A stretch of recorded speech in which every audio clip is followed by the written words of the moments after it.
Welcome to the Basics of Buying and Selling a Business series, presented by Allen Young, a business brokerage located in Tucson and Southern Arizona, but part of a nationwide network of professional business brokers. My name is Jeff Abbott. I'm the Director of Operations at Allen Young, and this episode focuses on accounting and tax practices. First, let's take a look at pricing accounting and tax practices.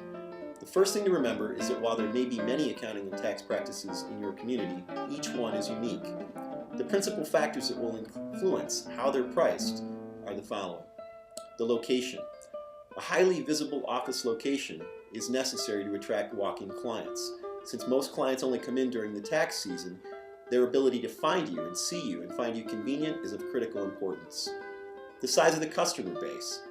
Again, as stated, since most customers only come in during the tax season, strategies to improve customer service, to increase the frequency of their visit, and therefore bring in word-of-mouth traffic and enlarge the size of your customer base are of critical importance to achieving above-average success.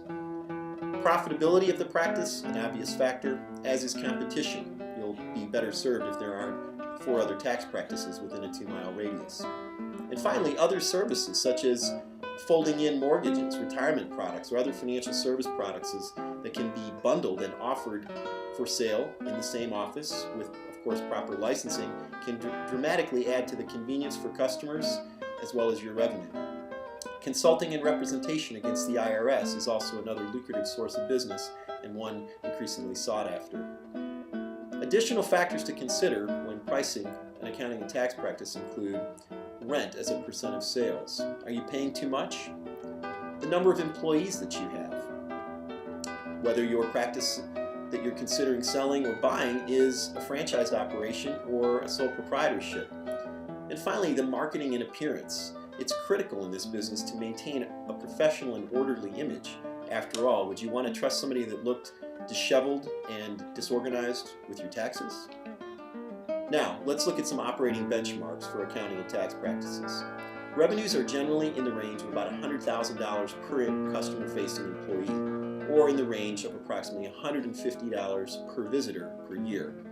Payroll costs, at least in the case of franchised operations, are typically paid at about the rate of 30% commission for every dollar that the salesperson bills, or the account processor. There are some advantages to owning an accounting and tax practices. First of all, the population is growing, and as we all know, the only 2 things that you can't escape are death and paying taxes.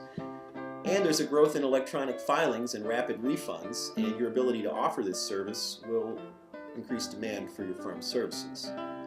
And finally, this kind of business can be home-based. I mean, you don't have to be based in a retail location. If you prefer to be based out of your home, that can be made an effective business as well, which is a positive lifestyle choice that this business offers.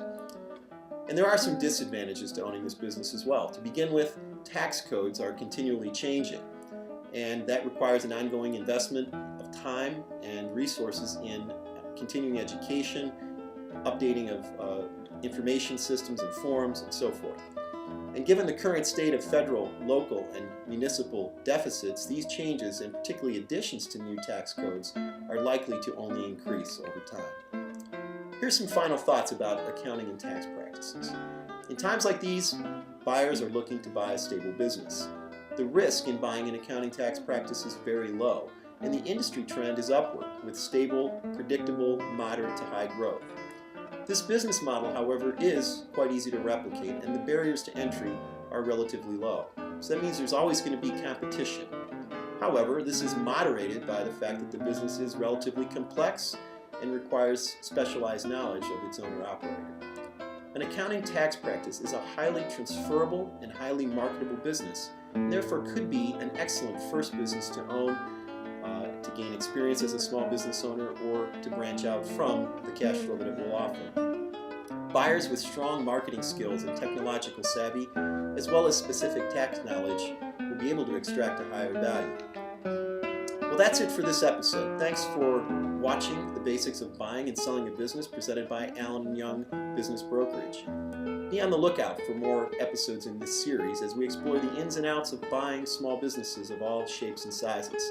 We'd like to make attribution in this episode to information contained in the Business Reference Guide by Tom West, published by Business Brokerage Press. If you have any questions or to see a full list of resources for buyers and sellers of business, please be sure to check out our website at www.allenandyoung.com. And remember, it all begins with a handshake.